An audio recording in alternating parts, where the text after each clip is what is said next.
हरि ओम तत्सत। श्रीमते रामचंद्राय नमः।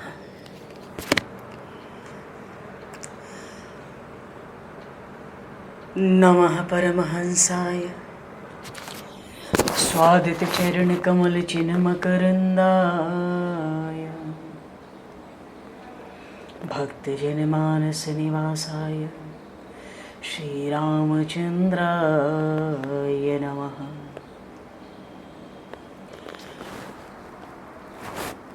वागीशायस्य वदने लक्ष्मीर्यस्य च वक्षसि यस्तास्ते हृदये संविततं नरसिंहं भजे। विश्वसर्गविसर्गादि नवलक्षणलक्षितं श्रीकृष्णाख्यं परं धाम जगद्धाम नमामि ते। प्रह्लाद नारद पराशर पुंडरीक व्यासे अम्बरीश शकुशौनक भीष्मदाल्भ्यान् रुकुमाङ्गदे अर्जुन वसिष्ठ विभीषणादीन् एतानहं परं भागवतान् नमाम्यहम्। वाञ्छाकल्पतरुभ्यश्च कृपासिन्धुभ्यैव च पतितानां पावनेभ्यो वैष्णवेभ्यो नमो नमः। सीतानाथसमारम्भां श्रीरामानन्दार्यमध्यमाम् अस्मदाचार्यपर्यन्तां वन्दे गुरुपरम्पराम्।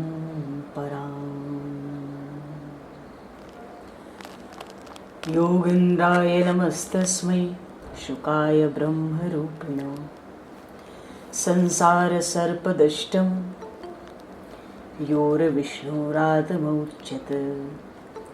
नारायणं नमस्कृत्य नरं चैव नरोत्तमं देवीं सरस्वतीं व्यासं ततो जयमुदीरयेत्। बोली श्रीमद्भागवत महापुराण की जय। गोविंद जय जय गोपाल जय जय।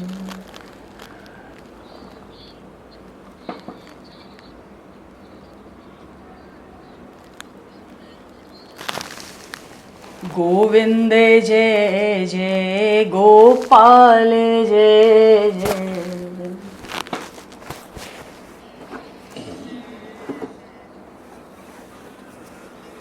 राधा रमण हरि गोविंद जय जय।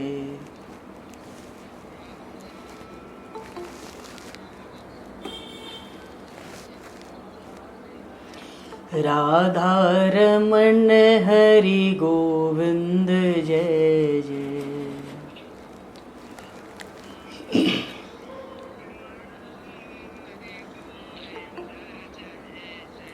गोविंद जय जय गोपाल जय जय।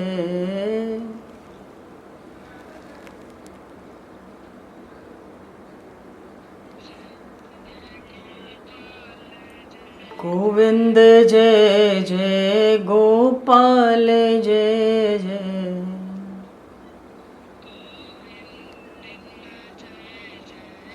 राधा रमण हरि गोविंद जय जय।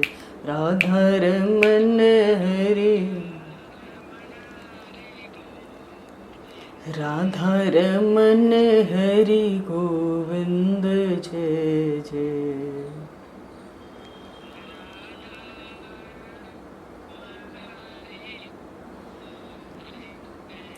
श्री राम जय जय ऋषिकेश जय जय।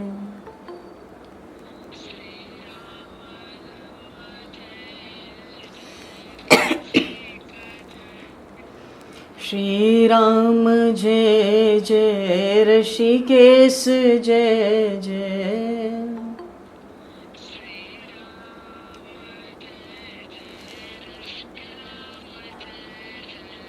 सीतारमण राम रघुनाथ जय जय।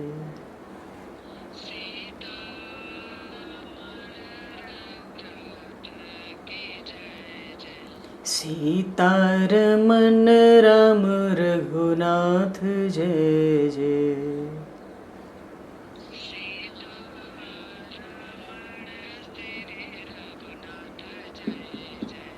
गोविंद जय जय गोपाल जय जय।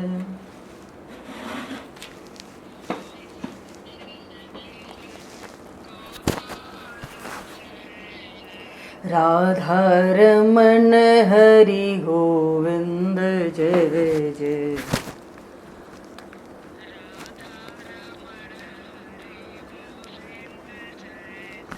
राधा रमण हरि गोविंद जय जय।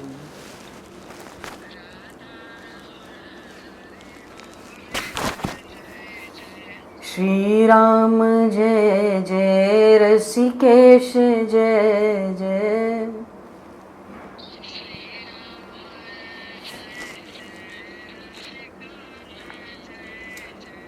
श्री राम जय जय ऋषिकेश जय जय।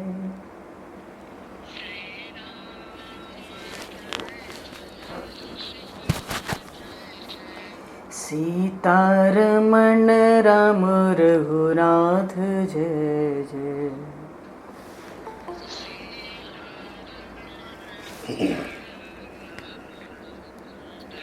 सीतारमण राम रघुनाथ जय जय।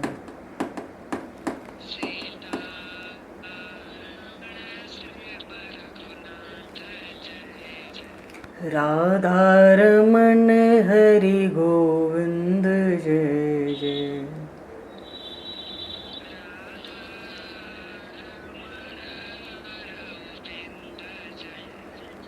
सीतारमण राम रघुनाथ जय जय।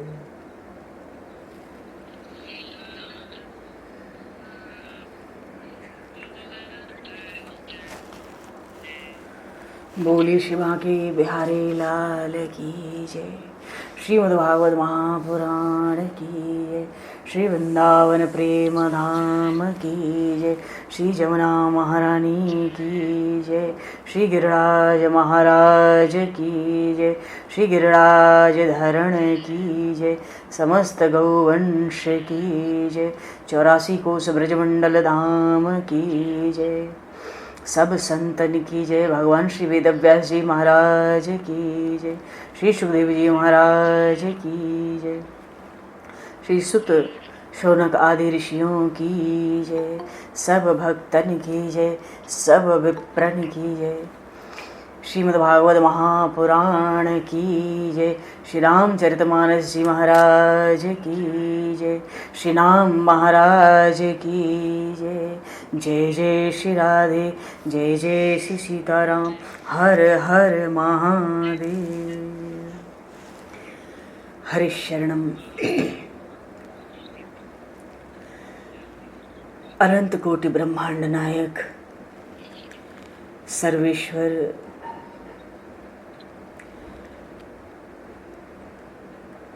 पूर्ण परात्पर ब्रह्म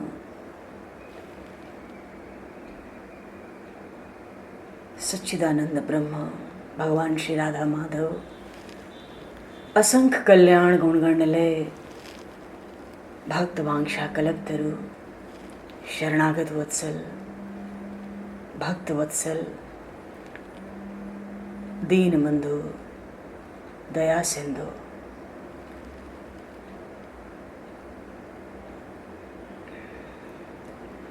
भगवान श्री हरि की महती कृपा करुणा से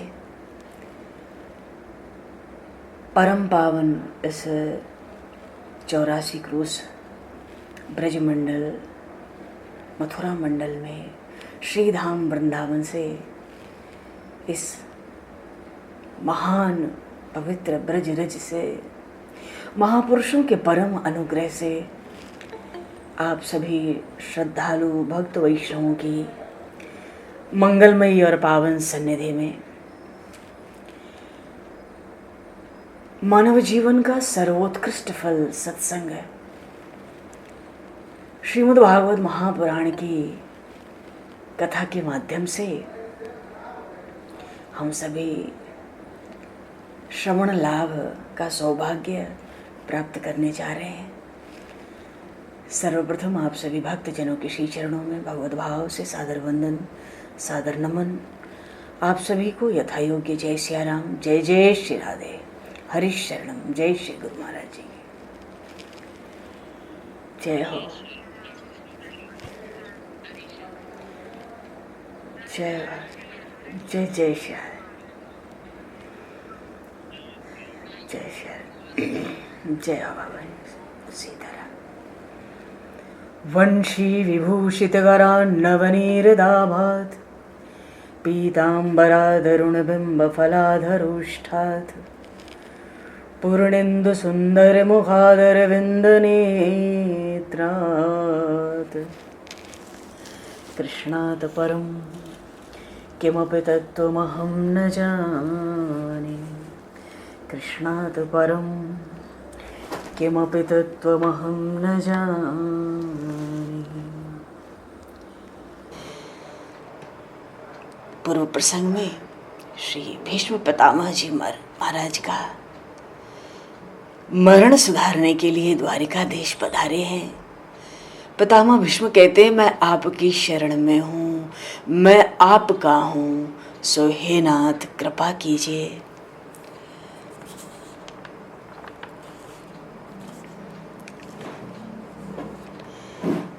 भगवान तो चतुर चूड़ामणि है। अगर आप मेरे थे तो पांडव के पक्ष में युद्ध क्यों नहीं किया? कौरवों के साथ युद्ध क्यों लड़े? कौरवों ने अन्याय किया, आपने उनका साथ दिया। आपने मुझे और अर्जुन को बाण मारे। आसक्ति थी आपकी कौरव वंश में। पितामह ने कहा नहीं, कौरवों में नहीं, मेरी आसक्ति तो श्री कृष्ण में है। मेरी आसक्ति श्री कृष्ण में है, इसी से कौरव पक्ष में रहा। क्यों? पांडव पक्ष में श्री कृष्ण पार्थ सारथी बने हैं। कौरव पक्ष से युद्ध करूंगा तो निरंतर आपका दर्शन करता रहूंगा। पांडव पक्ष से वो दर्शन नहीं होंगे। एक हाथ में बागडोर, एक हाथ में चाबुक, एक हाथ अर्जुन के सर पर, एक हाथ ज्ञान मुद्रा में।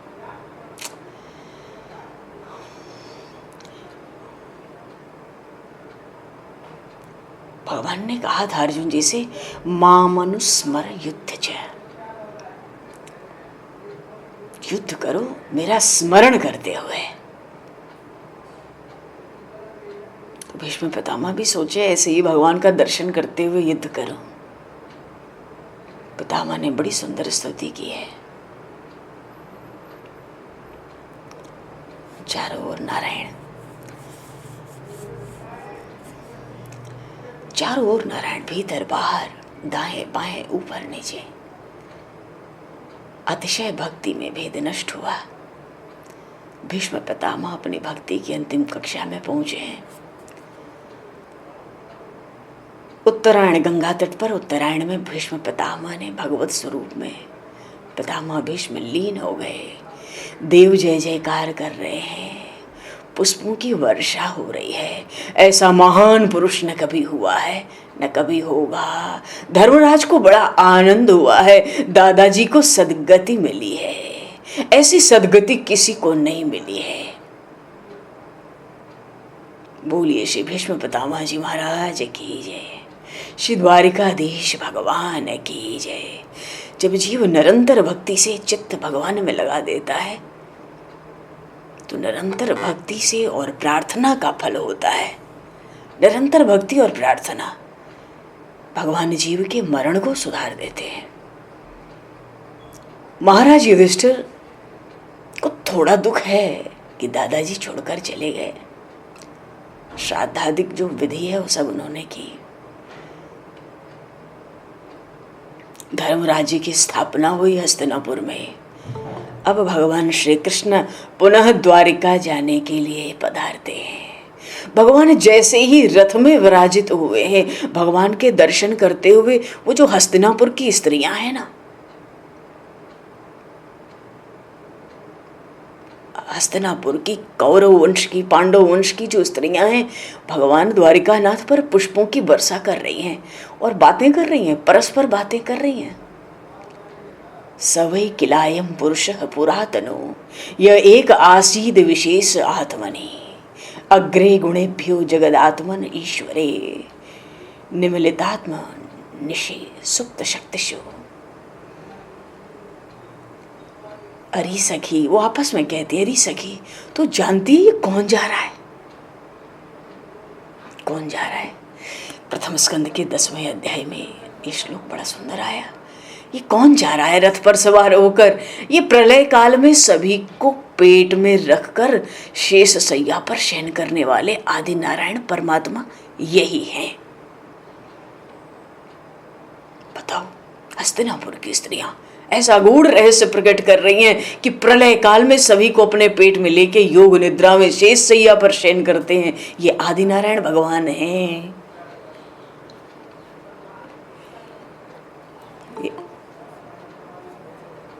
हरि शरणम, हरि शरणम,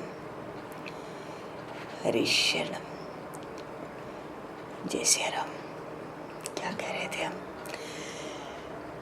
हाँ, तो सीताराम, थोड़ा सा विक्षेप हो जाता है बीच में, ऐसे होना नहीं चाहिए पर हो जाता है। अच्छा, तो वो स्त्रियां, हस्तिनापुर की वो स्त्रियां आपस में कहती हैं, कौन जा रहा है? अरे ये आदि नारायण परमात्मा यही है। आदि नारायण प्रलय काल में सब इन्हीं के पेट में समा जाते हैं। हाँ, शेष शैया पे शयन यही करते हैं। हाँ, प्रलय काल में जीव माया के अंधकार में छिपा रहता है। तो जब सृष्टि का आरंभ होता है तो भगवान एक एक जीव को खोजकर बाहर निकालते हैं, और जितने जीव है ना, सभी को कर्म के अनुसार प्रत्येक को जन्म देते हैं। पर प्रभु जगत से जगत में छिप जाते हैं। प्रलय काल में पेट में रख लिया, जब सृष्टि का समय आया तो एक एक जीव को कर्म के अनुसार बाहर निकाला, सृष्टि में भेजा, और जब सब जीव सृष्टि में आ गए, सृष्टि तैयार हो गई, ब्रह्मांड की रचना हो गई, तो भगवान जगत से छिप जाते हैं। छिप जाते हैं तो भगवान क्या कहते हैं? ध्यान दो, बड़ी सुंदर बात है।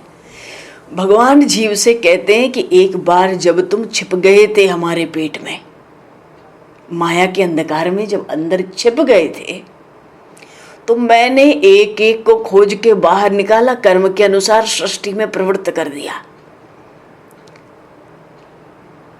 तो जब एक बार तुम छिपे थे हमारे पेट में माया का अंधकार होने से, तब मैंने तुम्हें ढूंढकर बाहर निकाला। अब मैं छिप जाता हूं क्योंकि सृष्टि बन गई, जगत बन गया। अब मैं छिप जाता हूं, तुम मुझे ढूंढ लो। संसार की रचना करके वो परमात्मा जगत में ही छिप गए। इसलिए हम सभी को उन भगवान को ढूंढने का प्रयत्न करना है। वैसे भी बालकृष्ण लाल को तो लुका छिपी का खेल बहुत पसंद है। देखो ना, गोकुल में जाके लुका छिपी का खेल खेल रहे हैं बच्चे। ग्वाल सखा जब छिप जाते हैं तो कन्हैया उनको खोजने जाता है, और जब कभी कन्हैया छिप जाता है, हरि शरणम, जब कभी कन्हैया छिप जाता है तो बाल सखा उसको खोजते हैं। ये जीव और ईश्वर का खेल है। प्रभु ने कहा, पहले तुम छिप गए तो मैंने बाहर निकाला, अब तुम बाहर आ गए हो, मैं छिप जाता हूं, अब तुम मुझे ढूंढ निकालो इस संसार में। तो जीव का ईश्वर का, जीव का खेल है, अनादिकाल से चल रहा है, अनादिकाल से। अच्छा, भीष्म पितामह को सदगति प्राप्त हुई। इसके बाद का जो प्रसंग आया वह है द्वारिका का उपसंहार, और पांडवों का स्वर्गारोहण। पांडव स्वर्ग जाएंगे और भगवान द्वारिकानाथ द्वारिका को समंदर में जय सिया राम।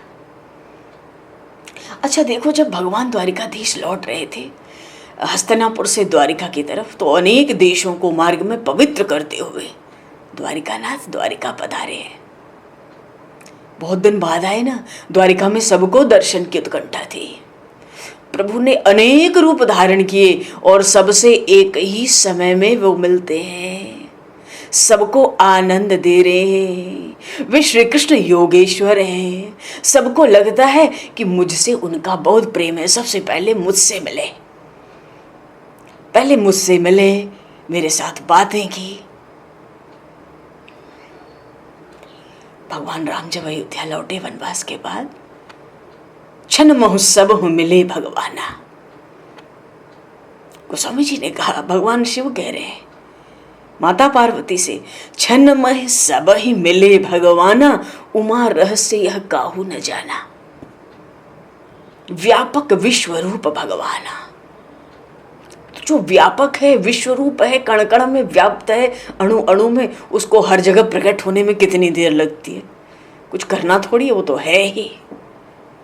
क्षण महु सब ही मिले भगवाना। ऐसे ही आज प्रभु श्री राम की तरह भगवान द्वारिकाधीश द्वारिका आए हैं, तो एक क्षण में अनेक रूप धारण करके सबसे एक साथ मिल लिए, सबको एक ही साथ आनंद दे दिया। सबको लग रहा है मुझसे बड़ा प्रेम है, मेरे साथ पहले मिले, बात किए। अच्छा, ये जो प्रथम स्कंद में 11वां अध्याय आया, उसमें द्वारिका की चर्चा आई। भगवान जब द्वारिका आए तो उस समय द्वारिका का कुछ वर्णन है। 12वें अध्याय में परीक्षित जी के जन्म की कथा है। अच्छा, द्वारिकानाथ द्वारिका में पधारे हैं। इसी पवित्र वेला में उत्तरा ने बालक को जन्म दिया। बोलिए परीक्षित जी महाराज की जय। जैसे भगवान द्वारिका पहुंचे हैं, उधर उत्तरा ने परीक्षित जी को जन्म दिया हस्तिनापुर में। बालक चारों ओर देखता है। किसी का भी आगमन होता है ना, उसको बड़े ध्यान से देखता है। क्यों? शिशु अभी पैदा हुआ, किसी के भी आगमन पर सबको बड़े ध्यान से देख रहा है। क्यों? उस बालक को याद आ रहा है कि जब मैं माँ के पेट में था, तब मैंने 4 हाथों वाले एक प्रकाशमय पुरुष को देखा था। वो बहुत तेजस्वी पुरुष था, अपनी गदा से ब्रह्मास्त्र का तेज नष्ट कर रहा था। वो कहाँ है? वो कहाँ है? वो बालक परीक्षित जन्म से ही सब में परमात्मा को खोज रहा था, सब में परमात्मा की परीक्षा करता था, इसलिए उसका नाम परीक्षित पड़ा। बोलिए श्री परीक्षित जी महाराज की जय। ये परीक्षित जी उत्तम श्रोता है कथा सुनने के। स एष लोके विख्याता परीक्षिदिति यत् प्रभु गर्भे दुष्टम अनुध्यायम परीक्षित नरेश्व्य। युधिष्ठिर महाराज ने ऋषियों को बुलाया। ऋषियों ने कहा, अरे ये बालक तो महान राजा होगा, बड़े यज्ञ करेगा, पर एक बात है, सर्पदंश, सर्प के काटने से इसकी मृत्यु होगी। पर एक बात और विलक्षण है कि अंत काल में इसे महान आत्मा का दर्शन भी होगा, इसकी मृत्यु मंगलमयी होगी। यह इसका अंतिम जन्म है। परीक्षित धीरे धीरे बड़ा हो रहा है। 13वां अध्याय धृतराष्ट्र के मोक्ष की कथा है। विदुर जी तीर्थों की यात्रा पर गए थे, महाभारत के युद्ध के समय हस्तिनापुर में नहीं थे। तीर्थ यात्रा से विदुर जी लौटे हैं, घर आते हैं। विदुर जी ने 36 वर्ष की यात्रा की। देखो जी, संत तो तीर्थ स्थान को तीर्थ करके तीर्थों को भी पावन करते हैं, ये संतों का काम है। तीर्थी कुर्वन्ति तीर्थानि। और विदुर जी ने सुना कि कौरवों का विनाश हुआ। हस्तिनापुर के सिंहासन पर धर्मराज विराजित हैं। और विदुर जी का भाई धृतराष्ट्र के प्रति प्रेम भाव है। 100 बच्चे मर गए पर अभी तक घर नहीं छोड़ा, घर छोड़ना भी नहीं चाहते धृतराष्ट्र। विदुर जी सोचते हैं ये अगर घर में ही मरेंगे अरे शरणम, ये अगर घर में ही मरेंगे तो इनका मरण बिगड़ जाएगा, इसी घर में फिर जन्म लेना पड़ेगा। घर में इनको अत्यंत आसक्ति है। यही सोचकर विदुर जी धृतराष्ट्र का मरण सुधारने आए हैं। सबको बड़ा आनंद हुआ विदुर जी के आने से। बोलिए विदुर जी महाराज की जय। धृतराष्ट्र को आधी रात को समझा रहे, देखो बड़े भाई, तुम्हारे मुख पर ना मृत्यु की छाया मुझे दिख पड़ रही है। जिस भीम को विष के लड्डू खिलाए थे, उसी भीम के घर पर अब शक्कर के लड्डू खाने में आपको दुख नहीं होता? पांडव तो धर्म की मूर्ति है ना। आपका तो बैर भाव था, पर उस बैर भाव का बदला भी प्रेम भाव से देते। विदुर जी धृतराष्ट्र कहते हैं तुम में बुद्धि है कि नहीं है? अब जाने का समय आ गया है, फिर भी तुम्हें विचार नहीं आता। इस घर में तुम्हारी मृत्यु होगी तो इस घर में पुनः जन्म लेना पड़ेगा, तुम्हारा मरण बिगड़ेगा। धृतराष्ट्र कहते हैं मैं समझ रहा हूँ, मुझे बुरे स्वप्न आते हैं, पर मैं अंधा हूँ, क्या करूँ, कहाँ जाऊँ? अच्छा भाई। विदुर जी कहने लगे चलो मैं ले चलूँ। दिन में तो तुम्हें धर्मराज जाने देंगे नहीं युधिष्ठिर जी, किसी कीमत पर। समझा बुझा के धृतराष्ट्र को आधी रात्र में ही गंगा तट पे हरिद्वार के पास सप्त स्रोत तीर्थ है, वहां ले आए धृतराष्ट्र को। देखो हिमालय से गंगा जी निकलती हैं, रास्ते में 7 ऋषि बैठे रहते हैं। ये 7 ऋषि हाथ जोड़कर खड़े हो जाते हैं, वे गंगा जी की स्तुति करते हैं। जब हिमाचल से आती हैं, हिमालय से गंगा जी की स्तुति करते हैं, गंगा मैया को मनाते हैं, माँ मेरे आश्रम में पधारिए। हर सप्तऋषि कहता है माँ गंगा मैया मेरे आश्रम में पधारो। जब 7 ऋषि प्रार्थना कर रहे हैं, तब गंगा जी हिमालय से आती हुई 7 धाराओं में प्रकट होती हैं। एक एक ऋषि के आश्रम में एक एक धारा बन के वो गई। बोलिए श्री गंगा मैया की जय। तो 7 धाराओं के कारण उस स्थान को क्या कहते हैं जी? सप्त स्रोत। तो ये 7 धाराएं ब्रह्मकुंड में इकट्ठा होती है। गर्मी में गंगा जी अलग अलग धारा, उनकी धारा गर्मियों में तो आज भी देखने को मिलती है। वहीं पर उसी स्थान पर विदुर जी धृतराष्ट्र को ले आए। अब विदुर जी का सत्संग हुआ। अब धृतराष्ट्र भी भगवान का ध्यान करने लगे, परमात्मा का ध्यान करने लगे। अच्छा, धर्मराज युधिष्ठिर का एक नियम था, हर रोज चाचा चाची की वंदना करते। चाचा जी आज क्यों नहीं दिख रहे? चाची घर में अकेली है। मैंने उनके पुत्रों को मार डाला ना, इसलिए आत्महत्या करने न कहीं चले गए हों, आशंका कर रहे हैं युधिष्ठिर जी। धर्मराज परेशान हो रहे हैं। देखो, जब भगवान के लाडले भक्त दुखी होते हैं ना, तब बिना निमंत्रण के ही संत उनके घर पहुंच जाते हैं। इसी अवसर पर धर्मराज युधिष्ठिर के पास देवऋषि नारद जी पधारे हैं। बोलिए श्री नारद जी महाराज की जय जय हो। हरि शरणम। धर्मराज युधिष्ठिर को समझा रहे हैं, अब चाचा जी की चिंता छोड़िए, विदुर जी के सत्संग से उनका मरण सुधरेगा। आपको अपना कर्तव्य पूर्ण कर लिया आपने, आज तक आपने चाचा जी की सेवा खूब कर ली। अब चाचा जी पे ममता रखने की जरूरत नहीं है। किसी भी मनुष्य में ममता न रखिए, रखना है तो ममता भगवान में रखना है। गोस्वामी जी ने कहा, तुलसी ममता राम सो समता सब संसार। तो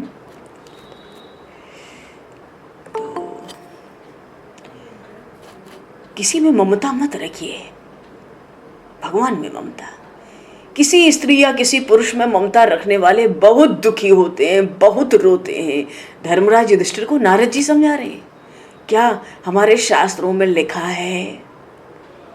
अब हम कुछ कहते हैं तो आप लोगों को लगता है हम बड़ा कठोर कहते हैं, रूखा कहते हैं, पर आप विश्वास मानो हमें पता ही नहीं रहता क्या कठोर क्या रूखा, याद ही नहीं रहती कुछ। पर जो शास्त्र की मर्यादाएं हैं कुछ एक, उनसे अवगत होना आवश्यक है। देव ऋषि नारद धर्मराज युधिष्ठिर से कहते हैं, हमारे शास्त्रों में लिखा है 50-55 वर्ष तक घर की परिवार की देखभाल करना अच्छा है। 55 के बाद यह ममता ममत्व अच्छा नहीं है। 50-55 के उम्र के बाद पुत्रों को घर सौंप कर, पुत्रों को भगवान के सुपुर्द करके, उनके चरणों में छोड़कर भगवान से कह दे पुत्र आपके हैं मेरे नहीं हैं। 55 वर्ष व्यतीत हो गए तो प्रायः पुत्र का विवाह तो हो ही जाता है, घर में पुत्र वधू आ ही जाती है। तब तक मन से निश्चय करना है कि अब मेरा वानप्रस्थ शुरू हुआ। जिस दिन घर में बहू आ गई गृहस्थ का वानप्रस्थ आरंभ हो जाता है। और जो फिर भी घर नहीं छोड़ते उनके लिए शास्त्र कहता है अंतिम वाक्य, जिस दिन पोते का मुख देख लो घर में उस दिन घर छोड़ देना, वानप्रस्थी हो जाना। पर घर में बहू आ जाए पुत्र वधू, फिर भी कितनों को घर से मोह नहीं छूटता। घर में बहू के आ जाने पर समझना चाहिए कि अब वन में जाकर भक्ति करने का समय आ गया है। शास्त्र कहता है, देव ऋषि नारद समझा रहे हैं महाराज धर्मराज युधिष्ठिर को, 55 वर्ष के बाद सजग होकर जो भक्ति करता है उसका मरण सुधर जाता है। 55 वर्ष के बाद भी जो घर में परिवार में आसक्ति रखता है उसका मरण बिगड़ता है। धर्मराज को नारद जी समझा रहे हैं, तुम तो अपनी चिंता करो, अब 6 महीने शेष हैं। चाचा जी की चिंता मत करिए, अब तो आप अपनी चिंता करिए। कितने भी लोग आज भी मृत्युशैया पर होते हैं तो घर की ही चिंता रहती है, भांजी का क्या होगा, पुत्री का क्या होगा। अरे मृत्यु के बाद आपका क्या होगा, हमारा क्या होगा, इसकी चिंता करनी है। ये सोचना है कि मृत्यु के बाद मेरा क्या होगा, मैं कहाँ जाऊंगा। देवर्षि नारद कहते हैं धर्मराज आप अपनी स्वयं की चिंता करिए, 55 वर्षों के बाद परिवार की चिंता छोड़िए, सब कुछ प्रभु को सौंपिए। तदिदम भगवान राजेन्ने आत्मात्मनं स्वदृक् अनंतरो नंतरो भाति पश्यतम माययोरुधा। सब जीवों में, जीव मात्र में एक ही परमात्मा है, उसी परमात्मा को परखना है। देवर्षि नारद कह रहे हैं चाचा जी के लिए मत रोइए, अपना मरण याद रखिए। किससे कह रहे हैं देवर्षि नारद? धर्मराज से। धर्मराज को कह रहे हैं अपना मरण याद रखिए। ये याद रखिए कि मुझे अपनी मृत्यु को सुधारना है, ऐसा निश्चय कीजिए। 6 ही महीने बाकी हैं, 6 ही महीने बाकी हैं। क्यों? 6 महीनों के बाद द्वापर युग पूरा हो जाएगा, कलयुग का आरंभ होगा, भगवान स्वधाम में पधारेंगे। ऐसा विचार करो हे धर्मराज, सबको छोड़कर हिमालय की ओर प्रयाण करना है। भली भांति नारद जी ने समझाया, वो तो चाचा जी के लिए रो रहे थे, उनको अपने ऊपर लाके अपना मरण सुधारो सावधान करके चले गए। इसमें भय नहीं मानना चाहिए, ये तो सावधान किया जाता है, शास्त्र हमको सावधान करते हैं। जब तक एक भी श्वास है हम सावधान हो सकते हैं। परमात्मा की प्राप्ति ज्ञान के भरोसे नहीं रह सकते। बड़े बड़े ब्रह्मज्ञानियों का ब्रह्म ज्ञान शरीर पर कष्ट आते ही लुप्त हो जाता है। भक्ति का भरोसा रखना है। भक्ति में 2 बातें हैं, एक क्षण में परमात्मा की प्राप्ति के लिए भी 2 बातें हैं।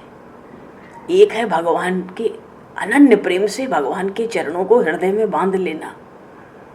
भगवान प्रेम के वश हैं, भगवान प्रेम का बंधन तोड़ नहीं सकते। अरे हिला तो पाते नहीं है प्रेम की रस्सी, खिसक पाते नहीं है तो कहाँ जाएंगे। तो एक तो प्रेम का अतिशय भाव हो, और प्रेम का भाव होता है भक्ति योग से। जब भगवान से जीव कोई न कोई भक्त संबंध भीतर जोड़ लेता है। संबंध को, योग का अर्थ ही होता है संबंध, जुड़ना। कोई संबंध स्थापित करके जब हम भगवान से जुड़ जाते हैं तो अनायास उस संबंध का आनंद भी आने लगता है, प्रेम भाव पुष्ट होता है। और दूसरी बात होती है दैन्य, दीनता। एहि दरबार दीन को आदर, रीति सदा चले आए। ये दीनता क्यों? दीनता जब होती है ना तो हम निरभिमानी होते हैं। अगर हम में दैन्य नहीं है तो हम अभिमानी हैं, ये सच है। और हम सब दीन हैं, चाहे हम पे अरबों खरबों धन हो, संपत्ति हो, परिवार हो, सुख सुविधाएं हो, हम दीन हैं। हम दीन क्यों हैं? अरे जो जीव 84 लाख योनियों में पड़ा हुआ है, जन्म मरण के इस महाभयंकर वन में जो भटक रहा है, वो दीन नहीं है। इधर मरो उधर जन्मो, इधर मरो उधर जन्मो। जातस्य ही ध्रुव मृत्युर्ध्रुवम जन्म मृतस्य च। मरे हुए का जन्म निश्चित है, जन्मे हुए की मृत्यु निश्चित है। इधर मरो उधर जन्मो, इधर मरो उधर जन्मो। देखो ये प्रसंग है, ये ऐसा नहीं है कि हम कोई कठोर भाषा में किसी को भयभीत करना चाहते हैं, ये तो सत्य है। तो दो चीज़ें हैं, या तो हम प्रेम से भगवान को बांध लें और या फिर दीन हो जाएं। दीन हो जाएं। दीनों पे भगवान बड़ी जल्दी कृपा करते हैं। जेहि दीन पियारे, जेहि दीन पियारे, वेद पुकारे, द्रवहु सो श्री भगवान। जेहि दीन पियारे, दो ही का कल्याण हुआ। इस संसार में मरण दो ही का सुधरता है। एक तो जो भगवान के प्रेम से भगवान की अनन्य शरण ले लेता है, और दूसरे जो दीन है, ठीक है ना, जो दीन है। दीन भगवान को बड़े प्यारे लगते हैं। कोल भील ये सब दीन ही तो थे। माता अहिल्या दीन ही तो थी। सब दीन थे। प्रेम से बांधने वाले तो ब्रज में हुए प्रायः। तो मरण का विचार करके भय नहीं होना चाहिए। जन डर पसितो से अनेक खल अपनाए जानकी नाथ। गोस्वामी जी ने विनय में कहा, विनय पत्रिका में, अरे तू डर मत, तेरे जैसे अनेक नीचों को, दुष्टों को, खलों को श्री जानकी नाथ श्री राम जी ने अपना लिया। तू दीन होकर तो देख, तू प्रेमी बनकर तो देख। जब धर्मराज को देव ऋषि नारद इतना उपदेश दे रहे कि 6 महीना चाचा जी के लिए मत रहो, अपने मरण को देखो, उसकी चिंता करो। गोस्वामी जी ने विनय में कहा, तो तू पछतई है मन मींज हाथ। एक बार श्वास निकल गई तो तू हाथ मलमल कर भाई पछताएगा। भयो है सुगम तो को अमर अगम तन, समुझ ध्यों कत खोवत अगाध। ये मनुष्य शरीर देवताओं को दुर्लभ है, तुझे सहज मिल गया, तू तनिक विचार नहीं करता, व्यर्थ खोता है। भगवान से विमुख होने पर सुख की आशा करता है। अरे भगवान से विमुख होकर सुख सा चाहना तो ऐसा है मानो घी निकालने के लिए कोई पानी को मथ रहा है और परिश्रम कर रहा है। इसलिए भगवान गोस्वामी जी कहते हैं, देख भाई, इस बात को विचार कर, बुरा मार्ग छोड़, बुरी संगति छोड़, सन्मार्ग पर चल, सज्जनों का संग कर, भगवान के भक्तों के दर्शन कर, उनसे हरि कथा को सुन। देखु राम सेवक सुन कीरति, रटहि नाम करि गान गात, हृदय आनु धनु बान पानी प्रभु, लसे मुनिपट कट कसे भात, तुलसी परिहरि प्रपंच सब, नाउ राम पद कमल मात, जन डर पसितो से अनेक कल, अपनाए जानकी नाथ। भगवान के भक्तों के दर्शन कर, उनसे हरि की कथा सुन, राम नाम की रट लगा, प्रभु के गुणों की गाथाओं का गान कर। देख हाथ में धनुष बाण लिए, मुनियों से वस्त्र पहने, कमर में तरकस बांधे हुए प्रभु श्री राम का ध्यान कर। संसार के सारे प्रपंच छोड़कर भगवान के चरण कमलों में मस्तक नवा दे। डर मत, तेरे जैसे अनेक दुष्टों को श्री जानकी नाथ राम जी ने अपना लिया। बोलिए श्री राम राजा सरकार की जय। हरिशरणम। तो 13वें अध्याय के अंत में नारद जी ने धर्मराज को उपदेश दिया। उपदेश क्या दिया? सावधान किया, मरण के लिए 6 महीने बचे हैं। 14वें 15वें अध्यायों में पांडव प्रभु के धाम में जाते हैं। तो क्या प्रसंग आता है? बड़ा सुंदर प्रसंग है, क्योंकि द्वारिका का भी तो उपसंहार हुआ। भगवान की इच्छा हुई, द्वारिकानाथ चाहते हैं कि द्वारिका का उपसंहार हो जाए। क्यों? भगवान सोचते हैं कि मेरे बाद ये स्वर्ण की द्वारिका न रहे तो अच्छा है। अजी क्यों? देखो, प्रभु ने अपनी इच्छा से स्वर्ण की द्वारिका विचार करके समुद्र में डुबा दी।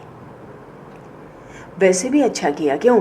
इस कलयुग में स्वर्ण की द्वारिका होती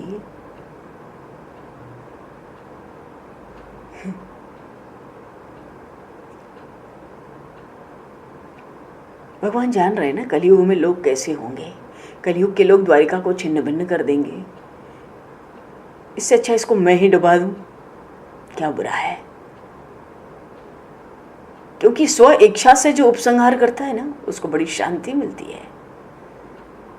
जिसे छोड़ना ही है, ये न चाहते हुए भी जो छोड़ता है ना, अंत समय में उसको बड़ा दुख उठाना पड़ता है। जो समझकर सर्वस्व पहले ही छोड़ देता है, परमात्मा के साथ प्रेम करता है, वो इस त्रास से बच जाता है। भगवान ने संसार को दिव्य आदर्श ही तो दिखाया कि मेरे बाद ये द्वारिका ना रहे। इसलिए समय रहते जीव को घर से ममता आसक्ति शरीर से छोड़ देनी चाहिए। भगवान आदर्श शिक्षा दे रहे हैं हमें। यादवों में आपस में कलह हुआ, भगवान ने स्वर्ण की द्वारिका डुबा दी, यादवों का विनाश हुआ। सब कुछ भगवान की इच्छा से हुआ। इस प्रसंग का विस्तार नहीं करेंगे, क्योंकि बहुत ही जल्दी जन्माष्टमी का उत्सव आने वाला है। अपने तो कृष्ण जन्माष्टमी मनानी है। भागवत के प्रसंग के अनुसार भगवान ने द्वारिका स्वर्ण की डुबो दी। अच्छा, उस समय धर्मराज जो युधिष्ठिर है ना, अनेक अपशकुन देख रहे हैं। भीमसेन से बात कर रहे हैं हस्तिनापुर में। कहते हैं, भीम, नारद जी का कहना तो बिल्कुल सही हो रहा है। मेरे पवित्र राज में अब कलयुग का प्रवेश हो गया है। मुझे लगता है लोग झूठ बोल रहे हैं। मैंने जीवन में एक बार झूठ बोला था, अभी तक पछता रहा हूँ। इसका मुझे बड़ा दुख है। अब तो झूठ बोलने वाले में किसी को जरा भी दुख नहीं होता। कलयुग आ गया। मेरे राज्य में अब चोरी भी होने लगी है। ये कलयुग के लक्षण है भीमसेन। कुछ न कुछ अब दुख की बात सुनने को मिलेगी। कलयुग आ गया। यही बात हो रही थी। उसी समय द्वारिका से अर्जुन जी का आगमन हुआ। अर्जुन जी ने आके धर्मराज युधिष्ठिर को प्रणाम किया। धर्मराज ने आशीर्वाद दिया। जब आशीर्वाद दिया तो अर्जुन के मुख की ओर देखा। मुख पर कोई तेज ही नहीं था अर्जुन के। बड़ा आश्चर्य हुआ धर्मराज को कि अर्जुन पर तेज नहीं। उन्होंने पूछा, तुम्हारा सब तेज कहाँ चला गया? क्या किसी ने तुम्हारा अपमान किया है? बहुत अपमान जब होता है ना, तो चेहरा निस्तेज हो जाता है हमारा। तो तुम्हारा तेज कहाँ गया? आंगन में आए भिखारी को भोजन दिए बिना क्या तुमने भोजन कर लिया? देखो, ये सब कारण महाराज धर्मराज है ना, बता रहे हैं। इससे पता चलता है कि हमारा तेज कब कब नष्ट होता है। आंगन में आए किसी भिखारी को भोजन दिए बिना क्या तुमने भोजन किया? देखो, गृहस्थ का धर्म है कि दोपहर के समय द्वार पर जो आ जाए उसको थोड़ा बहुत देकर ही कुछ खाना चाहिए। देने से कम नहीं होता, देने से तो बढ़ता है। किस वेश में कौन आता है पता नहीं है ना। बड़े बड़े ऋषियों और साधुओं को भी भिखारी के वेश में घूमते देखा गया है। अच्छा चलो, तुमने ऐसा नहीं किया होगा, तुम तो मेरे भाई अर्जुन हो। क्या तुमने किसी स्त्री का चिंतन किया?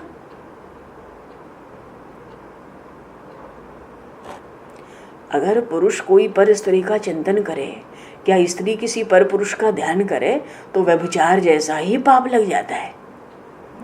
पर धर्मराज कहते नहीं नहीं, मेरा भाई अर्जुन ऐसा पाप नहीं कर सकता। क्यों? अरे मध्य रात्रि के समय सुंदर श्रृंगार करके सजी हुई वो उर्वशी आई थी अर्जुन को मिलने, फिर भी अर्जुन की आंखों में विकार नहीं आया। उसका मन तो गंगाजल जैसा शुद्ध है। उर्वशी को उसने वंदन किया। उर्वशी ने कहा मैं काम भाव से आई हूं। अर्जुन ने कहा कैसा भी भाव हो, मेरा तो मातृभाव है। ये स्वर्ग की घटना है। जब स्वर्ग गए थे अर्जुन, उर्वशी कहती है मेरा काम भाव है, अर्जुन कहते हैं जो भी हो मेरा तो मातृभाव है। उर्वशी ने कहा मैं स्वर्ग की अप्सरा हूं भाई, मुझे पाप नहीं लगता, तुम्हें भी पाप नहीं लगेगा। अर्जुन ने कहा मैं भरत खंड का मनुष्य हूं, मेरा भारत देश तो स्वर्ग से भी श्रेष्ठ है। सभी भारतवासियों को बड़े हृदय, बड़े प्रेम, बड़े उत्साह से स्वतंत्रता दिवस की अनेकों शुभकामनाएं, बहुत बहुत शुभकामनाएं। भारतीय संस्कृति कहती है प्रत्येक स्त्री के प्रति मातृभाव रखो। अर्जुन जी ने उर्वशी से कहा था माँ मैं तुम्हारा बालक हूं। उर्वशी ने कहा मैं श्राप दे दूंगी। अर्जुन ने जवाब दिया माँ तुम्हें जो योग्य मालूम पड़े वही कहना, मैं तो तुम्हें वंदन ही करूंगा। देखो एकांत में भी जो काम को मारता है वो सच्चा वीर है, काम की मार से जो परास्त है वो तो निर्बल है।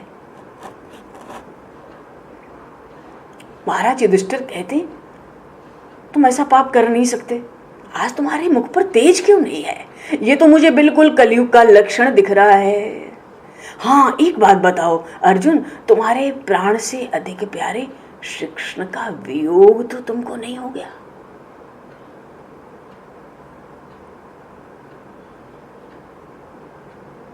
धर्मराज एक एक नाम लेकर कुशल समाचार पूछ रहे हैं, क्योंकि द्वारिका से आ रहे हैं अर्जुन। द्वारिका में सब क्या कर रहे हैं? आनंद में तो हैं। अर्जुन व्याकुल हो गए, श्री कृष्ण के वियोग में अर्जुन व्याकुल हुए हैं। अर्जुन वीर हैं पर अब बालक के समान रो रहे हैं, दहाड़ मारकर रो पड़े। बड़े भाई अब मैं आपसे किसका कुशल समाचार कहूं? भगवान श्री कृष्ण स्वधाम पधारे हैं, प्रभु हैं, प्रभु हैं, प्रभु स्वधाम में पधार गए। ये सुनकर धर्मराज बहुत व्याकुल हो गए, सिंहासन पर विराजित थे तुरंत नीचे गिर पड़े। अजी श्री कृष्ण के बिना, उन प्रभु के बिना जीवन व्यर्थ है। महाराज युधिष्ठिर को लगता है प्रभु ने मुझे कुछ आज्ञा नहीं की और स्वधाम पधारे, ये जीवन अब किसके लिए है? भगवान श्री कृष्ण के वियोग में अर्जुन श्री कृष्ण का स्मरण कर रहे हैं। भगवान के एक एक उपकार को आज अर्जुन जी याद कर रहे हैं, याद कर रहे हैं और कह रहे हैं मैं उनको समुचित रूप से पहचान नहीं सका जब तक वो मेरे साथ रहे, पर मुझ पर उनका अतिशय प्रेम भाव था। मुझे याद आ रहा है उन्होंने मुझसे एक बार कहा था कि अर्जुन तुम मेरे बहुत प्रिय हो, तुम कुछ भी मांग लो, जो तुम मांगोगे मैं वही दूंगा। मेरी बुद्धि भ्रष्ट थी बड़े भाई, मैंने मांगा कि युद्ध में मेरी विजय हो, मुझे मांगना भी नहीं आया। आज श्री कृष्ण के वियोग में मुझे मालूम पड़ता है कि मुझ में जो शक्ति थी ना वो मेरी नहीं थी, वो तो प्रभु का प्रसाद था, कृपा थी। मेरे हाथ से सब काम प्रभु कराने की इच्छा रखते थे, मैं जहां गया वहीं विजयी हुआ। पर आज श्री कृष्ण वियोग में जब मैं चला आ रहा था द्वारिका से, तब रास्ते में डाकुओं ने मुझे लूट लिया, मुझे उन्होंने बहुत मारा, मेरी पराजय हुई। आज मुझे विश्वास हो गया कि जहाँ सर्वत्र मेरी विजय हुई वहाँ वह मेरी नहीं प्रभु की शक्ति की विजय थी। मैंने उन श्री कृष्ण का प्रथम दर्शन द्रौपदी के स्वयंवर में किया था। वहां पे मत्स्य भेद करना था ना, अर्जुन जी सुना रहे, धर्मराज और भीमसेन को याद आ रहा है उनको। तो मछली को भेदना था, मन भी तो मछली की तरह बिल्कुल चंचल है। भाव यह है कि जो मन को मारता है ना उसको द्रौपदी मिलती है। द्रौपदी तो श्री कृष्ण भक्ति है, भक्ति वही कर सकता है जो मन को मारता है। वही लक्ष्य भेद का अर्थ है। वो मछली मन ही है, और मन को मारने वाले को भक्ति मिलेगी, भक्ति रूप में द्रौपदी मिलेगी। अर्जुन को द्रौपदी मिली थी। अर्जुन कहते हैं उस समय सभा में श्री कृष्ण ने मेरी ओर पहली बार देखा था। उनके देखते ही मेरे भीतर शक्ति का संचार हुआ था। मैंने उस मत्स्य का भेद कर दिया। देखो ना, उन्हीं श्री कृष्ण ने भरी सभा में द्रौपदी को अपमान से बचा लिया था। बड़े भाई, आपको याद है ना कि दुर्योधन ने क्या किया था? 4 महीने तक दुर्वासा मुनि को अपने घर में रखा, चौमासे में सेवा की, बड़ी कठिन सेवा की थी। वो एक बार दुर्वासा जी आए थे, चौमासा था, तो जो चौमासे में जहाँ रहता है वहीं रह जाता है। तो दुर्वासा जी पहुंचे हस्तिनापुर, तो बड़ा प्रसन्न हुआ दुर्योधन। बड़ी क्रोधी ऋषि है ना, दुर्वासा जी को बड़ी जल्दी क्रोध आ जाता है, पर भोले भी बहुत हैं। तो सेवा किया, 10,000 शिष्य भी थे। तो दुर्वासा जी कहे सेवा तुम्हारी तब स्वीकार करेंगे जब मेरी सेवा तुम खुद अपने हाथ से करोगे। दुर्योधन राजा है, पर उसके मन में यही था सेवा करके इनको प्रसन्न कर लो, श्राप दिलवा करके पांडवों का नाश करवा देंगे। उसके मन में कपट था। उसने कहा मैं सेवा करूंगा। 4 महीने तो, अरे कहो तो आधी रात को भोजन प्रसाद मांग ले। दुर्वासा जी तो दुर्वासा जी हैं। तो 4 महीने दुर्वासा ऋषि को घर में रखा। उनका नियम था 10,000 ब्राह्मणों को जो रोज भोजन कराएगा उसी के घर भोजन करते थे। दुर्योधन ने 4 महीनों तक संतों की सेवा की, पर सद्भाव नहीं था, दुर्भाव था भीतर। कार्तिक मास के शुक्ल पक्ष की द्वादशी का दिन था। दुर्वासा ऋषि से दुर्योधन ने कहा कि मेरे भाई पांडव वन में घूम रहे हैं, आज वहां जाकर पारण करिए, उनको आशीर्वाद दीजिए। दुर्योधन बहुत दुष्ट था ना भीतर से। तो प्रबोधिनी एकादशी थी, तो दुर्वासा जी निर्जल व्रत किए थे, देवोत्थान एकादशी का।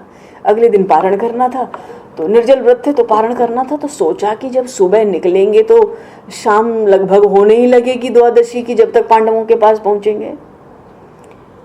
और सूर्य देवता ने द्रौपदी को, युधिष्ठिर जी को अक्षय पात्र दिया था कि जितने, जब तक ये अक्षय पात्र है भाई, जितने को खिलाना है खिलाते रहो। अंत में द्रौपदी खाएगी, और द्रौपदी खाने के बाद फिर इससे कुछ पात्र से निकलेगा नहीं, फिर पात्र से कुछ नहीं निकलेगा, फिर पात्र से कुछ भी नहीं निकलेगा द्रौपदी के खाने के बाद। तो दुर्योधन के भीतर कपट था, यही था कि भेजो इनको, पैदल जाएंगे, समय लगेगा। हरिशरणम। तो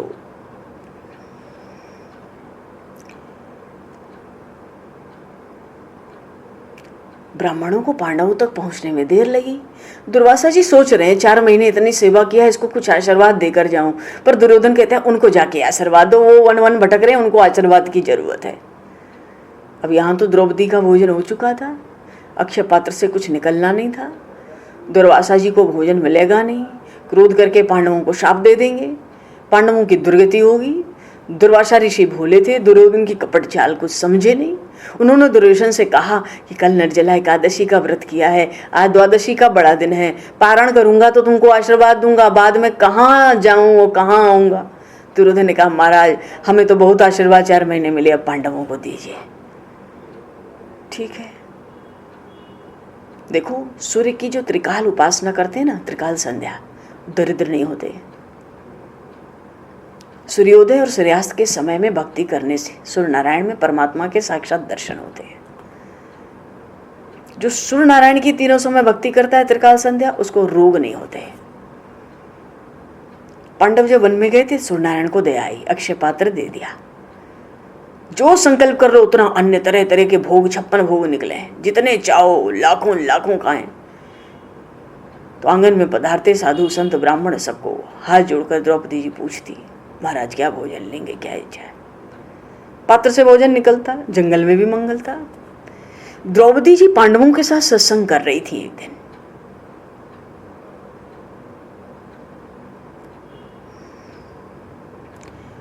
तो कह रही थी कि हमारे भगवान जो भी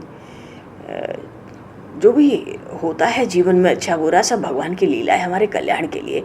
क्योंकि हमारे प्रभु झूठा काम तो कभी करते ही नहीं, उनको आता ही नहीं। बड़ा दुख है, पर सत्संग कर रही है, कहती है हमारे प्रभु जो करते बढ़िया करते हैं,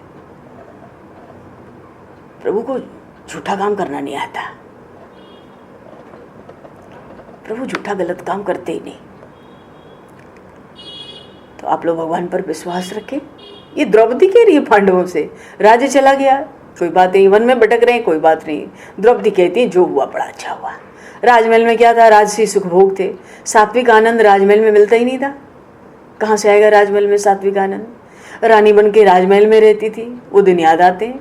ध्यान लगाती तो चित्त तन्मय नहीं होता था, कृष्ण कीर्तन करती पर हृदय द्रवित नहीं होता था। वनवास में ध्यान में तन्मयता आती है, कीर्तन से प्रेम से अश्रु आते हैं, आनंद आता है, सात्विक आनंद हो रहा है। हमें तो वन में ही बहुत अच्छा है। देखो भगवान सच में जो करते हैं हमारे मंगल के लिए करते हैं। इसी समय दुर्वासा ऋषि 10,000 शिष्यों के साथ पधारे। धर्मराज खड़े हो गए, पुष्पों से स्वागत किया। ऋषि कहते हैं ये 10,000 ब्राह्मण आपके घर भोजन करने आए हैं।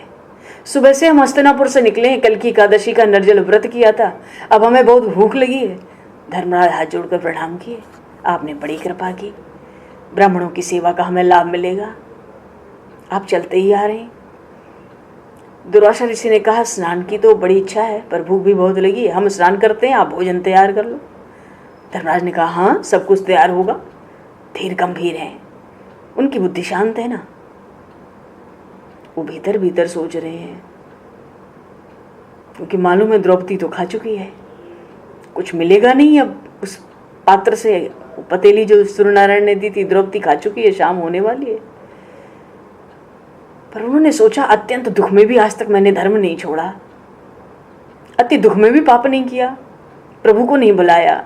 ये प्रसंग सुना रहे हैं अर्जुन जी, बड़े भाई याद है आपको श्री कृष्ण ने हमारी कैसे कैसे हम पे उपकार किए, उस प्रसंग में अर्जुन जी सुना रहे हैं। युधिष्ठिर सोच रहे हैं आज कैसी प्रभु की लीला है, चलो यही देखते हैं। शांति से ध्यान में बैठ गए, घर में एक दाना भी नहीं है। द्रौपदी भोजन कर ली, कुछ मिलना नहीं है, जान रहे हैं, सब रहस्य जान रहे हैं, फिर भी भगवान का स्मरण करने लगे। हाँ भीम अर्जुन थोड़े घबरा गए थे, द्रौपदी भी प्रारंभ में अत्यंत व्याकुल हो गई। क्यों? क्योंकि जब सुना कि ये दुर्वासा ऋषि बड़े क्रोधी स्वभाव के हैं तो कहीं न कहीं श्राप दे देंगे। अब तो द्रौपदी वैसे प्रेम से प्रभु को पुकारने लगी, आर्त करुण स्वर कानों में पहुंचा भगवान के। द्रौपदी प्रेम से पुकार रही है, हरे कृष्ण कृष्ण कृष्ण हरे हरे, हरे राम राम राम हरे हरे।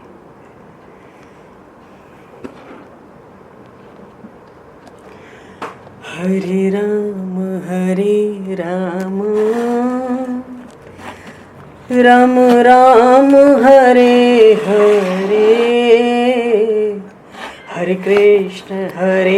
कृष्ण कृष्ण कृष्ण हरे हरे,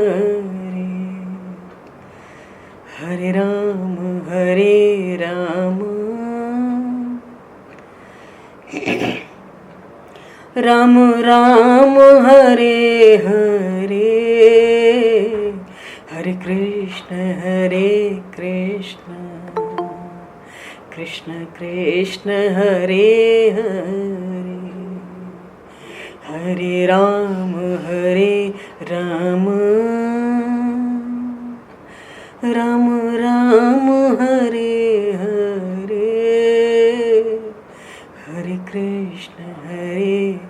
कृष्ण कृष्ण कृष्ण हरे हरे। बोलिए श्रीमद् भागवत महापुराण की जय। सब संतन की जय, सब भक्तन की जय, श्री सद्गुरुदेव भगवान की जय। समय को दृष्टिगत करते हुए आज यहीं पर वाणी को विराम। वाक्य पुष्पांजलि प्रभु के श्री चरणों में सादर समर्पित। सब लोग कीर्तन करेंगे 2 पल द्रौपदी जी के साथ। आज कीर्तन ही करते हैं, कल आगे के प्रसंग में देखेंगे प्रभु क्या सत्संग सुनाना चाहते हैं, क्या कथा सुनाना चाहते हैं। हरे राम प्रेम से बोलो सब, हरे राम राम